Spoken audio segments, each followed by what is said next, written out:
the end of the day, we as service providers, we move around with what the customer wants. Customer wants a safe transit of his cargo at a bare minimum cost.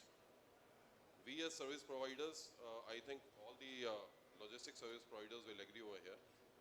Our business is driven by the major players in the market.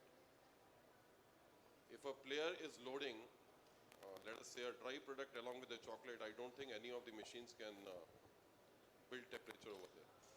So the first hygiene is required with the client. That definitely the service providers are doing a good job.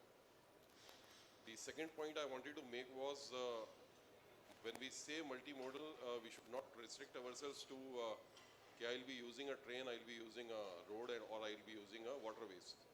We need to innovate. In India, if we are thinking that way, then multimodality will never work. In India, there are roads where, let us forget about a truck, even a cycle is also not able to go. We as service providers, we face a challenge where many a times we get a delivery where we have to deliver as low as half a kg in a remote location. Right now also, we are facing that kind of a challenge. We are delivering around 440 odd locations every day, where people have seen the reefer for the first time. So the first challenge what we face is that reefer machine becomes an exhibition for the recipient of the cargo. So everybody wants to take a photograph with that. The second challenge what we face is there are many roads where the trucks cannot move. The example what I want to make over here, to keep it short and simple, is if you look at the way the Indian government drove that vaccines, polio vaccines, that was a perfect example of a multimodal thing. I know I am going off the ground, but that kind of a multimodality is required in India. I hope Pankaj will agree. We had many meetings wherein the load quantities were so small that they didn't have a machine for that. So Pankaj, my question to you is, have you been able to build any machine? Well, I definitely agree. One of the challenges India faces is small cargo, quantums, very small deliveries, especially now with the increase in e-commerce or online ordering. We've been, in touch with several of these companies who have asked us what solution we can offer for, say, 20 kgs of fish. If somebody wants to be delivered at his house, what are the logistic solutions? And frankly, there are none at this stage, but there are some, there's some work going on, which we will share when it is ready. But I do agree that bit, for very small parcel loads for last mile delivery is a challenge, definitely. And in India, as you rightly said, there's no place to drive a cycle. Most of the last mile delivery happens on two-wheelers or motorbikes. So, to find a solution for refrigerated transportation in that category is definitely a challenge. So thank you, Akshay, for bringing that highlight. And also one of the other points which you rightly said was, we don't need to talk about individual modes, rail or seaways or roadways separately, but we talk about an integrated cold supply chain. The other day I was reading about one of the ways that the Delhi government is trying to tackle the pollution issue with trucks which are crossing Delhi city is using Ro-Ro on flatbed trains. So you have the trucks which are loaded on the train, they cross the state and then they again start driving. So they are able to go around this pollution norm of entering the city. At the same time, they can continue the journey. So it's a question of how you integrate these various opportunities. Any other questions? Anybody in the audience?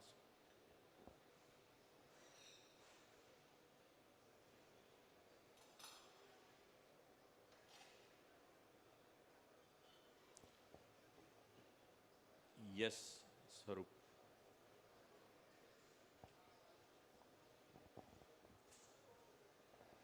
Swaroop, would you like to introduce yourself? Yeah, hi. I'm Swaroop Bose.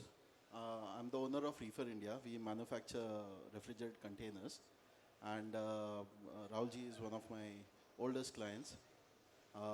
And this question is also towards Rahulji and Manishji.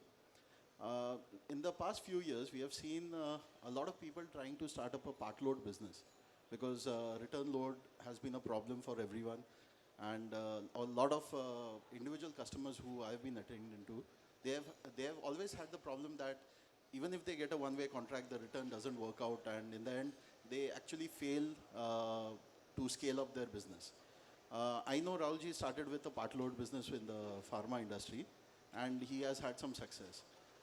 But I wanted to understand from either of you that is there any model of a part load business that actually works, and what are your thoughts about the part load business, whether it has a future in the industry or not?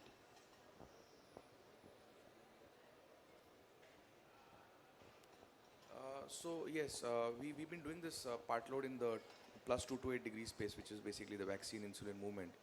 So the reason why this service came about was, when we wanted to start the cold chain and we spoke to the customers, and they said, today the biggest challenge that the industry has, if I want to move a small box of 20 kgs or even as less as 5 kgs from point A to B, I don't have an option, where I don't have a cost-effective option. I would need to use the passive cooling, and I would need to, move it by air, because that's the, fastest mode by which it can reach, and it's very expensive. So we thought that, why don't we try doing this service by road? And well, we started in 2013, and we started with just 2 customers and 12 reefer vans.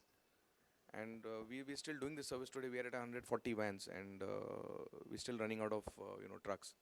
So just there is no pre-prescribed model for this business. It's about knowing the industry in which you are in, and then working with the customers and building the model. So if you look at generically, this kind of parcel service works as a hub and spoke model, which probably Gati was the first to bring in India, I think way back in the 80s, 89, and a very successful model. And I think we're just following the same trend. It's just that it's a little more customized to that specific customer's requirement. That when you're doing a activity of transshipment, and when you're doing an activity of a last mile delivery, you have to ensure that apart from the handling of the cargo, also the temperature is being maintained even while the processes of transshipment takes place. Other than that, typically when you do a hub and spoke model, what's happening is that as you keep going towards your last mile, the volumes will reduce. So you'll start from the long haul trucks, and then you'll move into the smaller reefer vans, which are typically used for the last mile. So that more or less offsets this need for the return load, because when you are moving to a particular state and you're moving 300 or 400 kilometers within that range, you need to build the round trip cost in the freight, which your customer is willing to pay, as long as it's much cheaper than what he was already doing. Sure. Yeah. I mean, like Rahul said, it's there's a huge potential probably for part load in India, both in pharma and also in food. So, like I was saying, that especially for new companies and new markets within the country, tier two cities, this and that, there's a huge demand for part load services. And like Rahul was saying, the challenge is really how do you maintain temperature control and all of that. And so, to answer your question, yes, there's a huge potential for it. And secondly, probably there are a few companies like ours that are working on part load services already.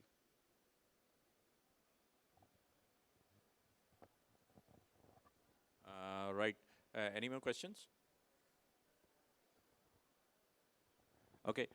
Since there are none, I think with that we will conclude our session this morning. Yeah. So thank you everyone for sharing such wonderful insights. And Mohit.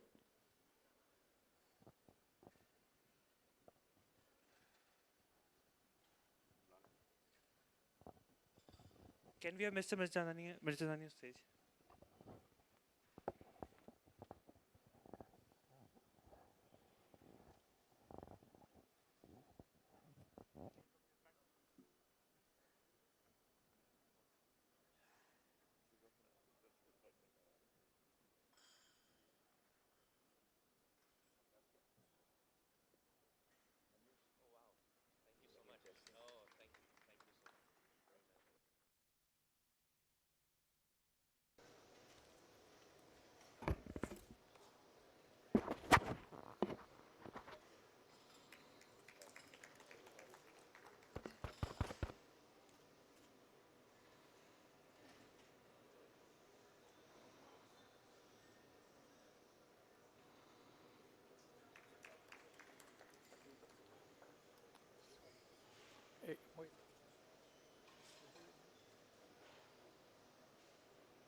Our next session is a small presentation done by Future Trends in Commercial Refrigeration, done by Vinay Kugar, who is the Managing Director of Commercial Refrigeration Carrier India.